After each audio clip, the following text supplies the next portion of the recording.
Tu t'excuses quand quelqu'un te marche sur les pieds. Tu dis « ça va » alors que t'as envie de hurler. Et tu trouves toujours la meilleure répartie 3 jours plus tard. Bienvenue sur Légitime, le podcast des ex-petites filles sages qui ont été formatées bien trop tôt à sourire, être sages et sauver le monde avant leur premier café. Ici, on démonte les injonctions, on balance des non fermes mais respectueux et on réapprend à prendre sa place.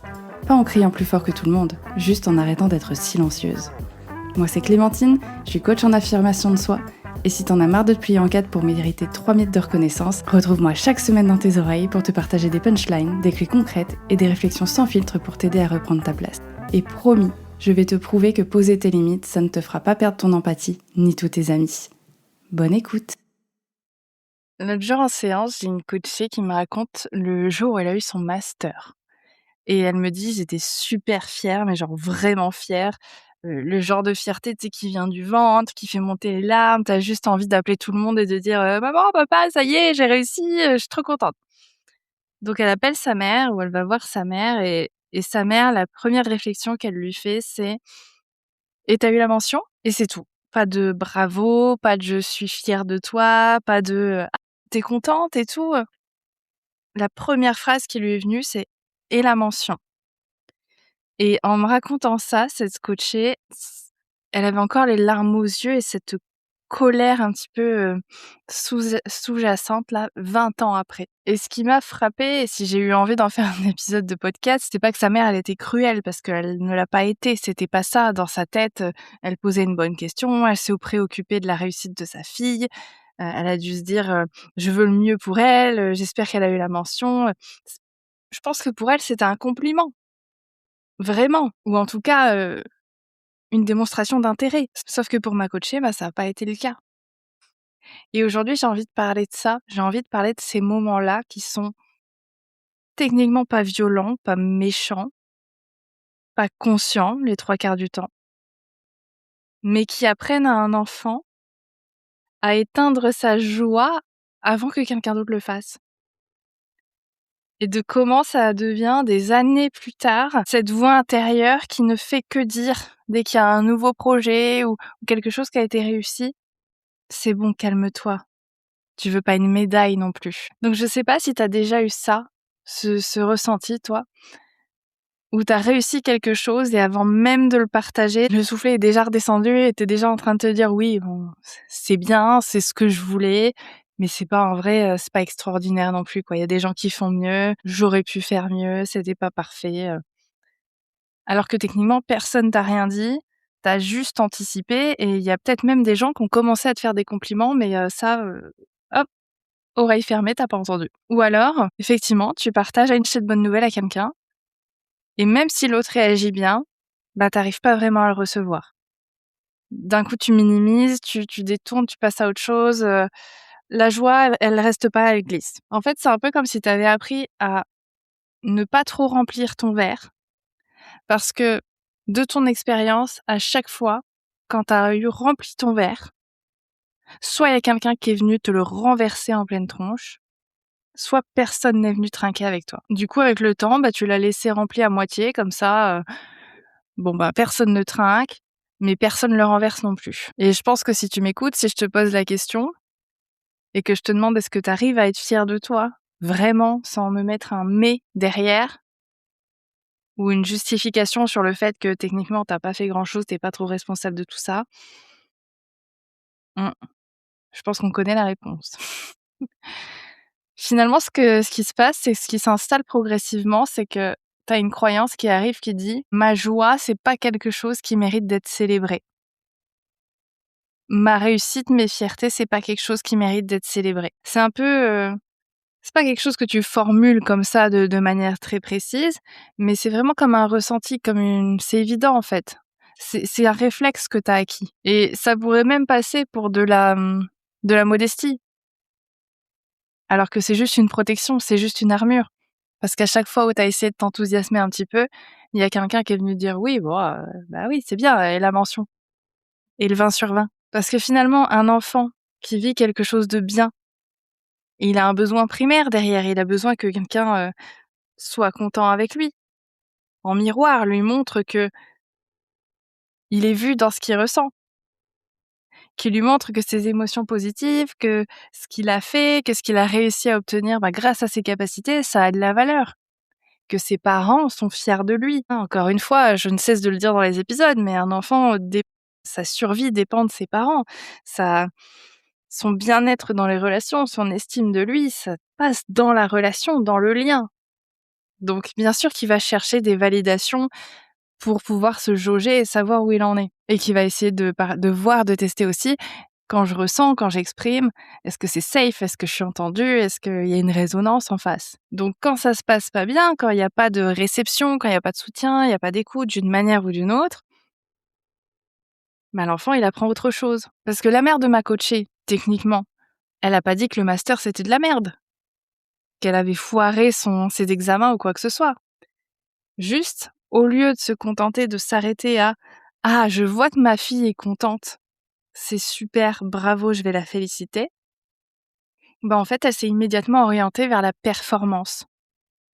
OK, c'est bien, mais est-ce que tu as eu la mention? Parce que c'est ça qui est important. Comme si la réussite du master ne suffisait pas et qu'il fallait encore plus. Et évidemment que si on creuse, il y a sûrement une expérience de vie du côté de sa mère où elle a peut-être pas eu cette chance de faire un master, ou elle a peut-être pas eu la chance de faire des études, ou elle a peut-être galéré et qu'elle se disait: Si ma fille a un master avec une mention, ça lui donne encore plus de chance dans la vie». Donc bien sûr que c'était pas cruel, c'était pas forcément méchant, qu'il y avait pas volonté de nuire, bien sûr. Mais l'enfant, et je dis l'enfant même à l'âge du master, face à sa mère, et surtout si ça a toujours été comme ça, elle reste un peu une petite fille. Elle a enregistré, où ça lui a confirmé justement avec son recul de préadulte, ce qui compte c'est pas que je sois fière de moi. Ce qui compte, c'est ce que je performe et si je performe de manière parfaite. Toujours plus. La joie, l'enthousiasme, c'est pas le sujet en fait. Faut qu'on sache concrètement qu'est-ce que ça va apporter. Et c'est ça qui est particulièrement, vicieux dans ce genre de moment, de situation, parce que il y a pas eu de méchanceté, il y a pas eu de dénigrement. Il y a pas eu de: c'est nul, c'est pas assez bien, tu pu faire mieux». Il y a pas eu tout ça. Il y a juste eu un décalage. Il y a eu un loupé. Elles ont pas été sur la même longueur d'onde. Et ça, je le dis, je l'avais déjà cité dans un épisode, mais c'est comme moi.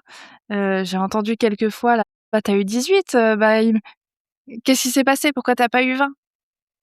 Et souvent ça a été dit dans la blague. Bien sûr que c'était une blague, parce que mes parents étaient fiers de moi et que, manquer de points, s'il y a que ça, si c'est que ça notre problème.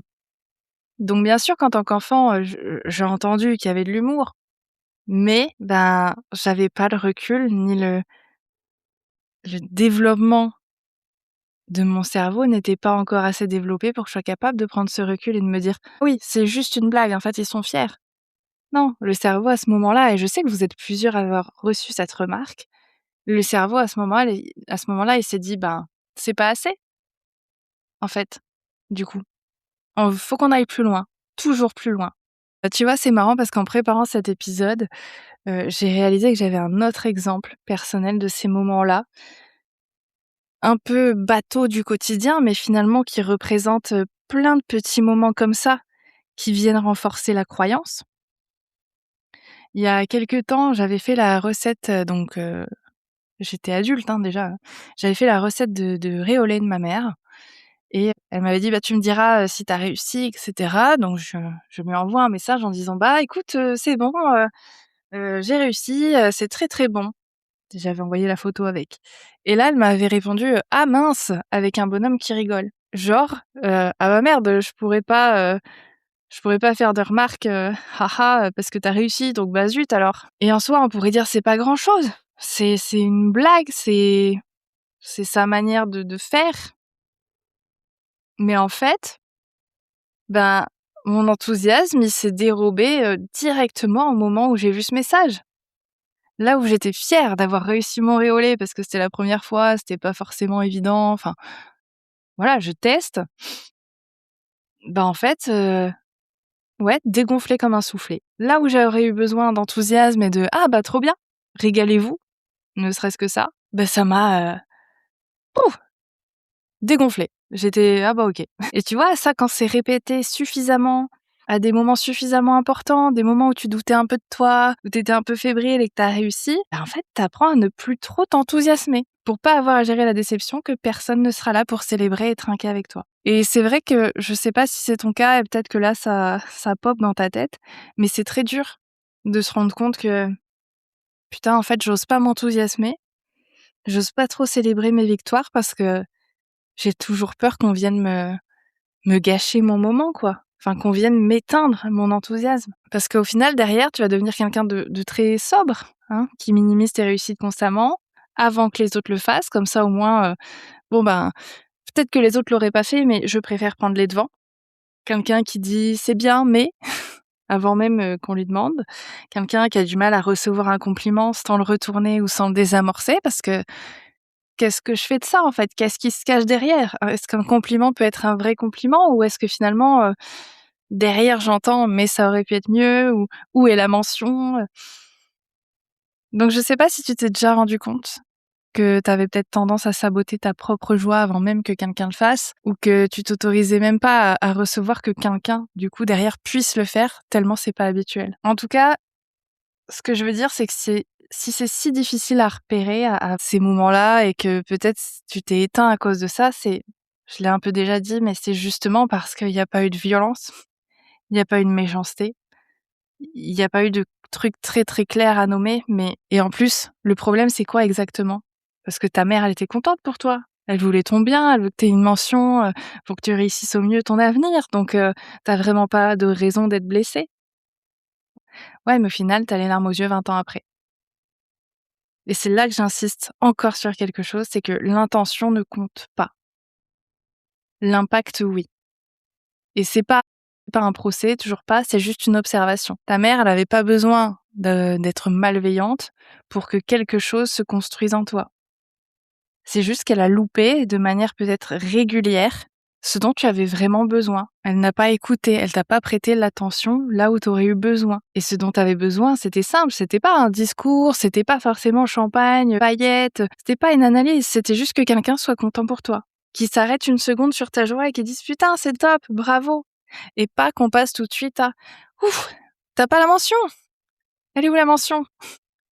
On fait quoi du coup derrière? Et ce besoin-là d'avoir juste du partage, de la reconnaissance, c'est humain. Tout le monde a besoin de reconnaissance à un moment donné, un ou un autre. Et si tu as appris à le faire taire, c'est pas parce que tu es trop sensible, c'est parce que tu as appris que, de toute façon, quand je l'exprime, il se passe pas grand-chose et je suis déçue.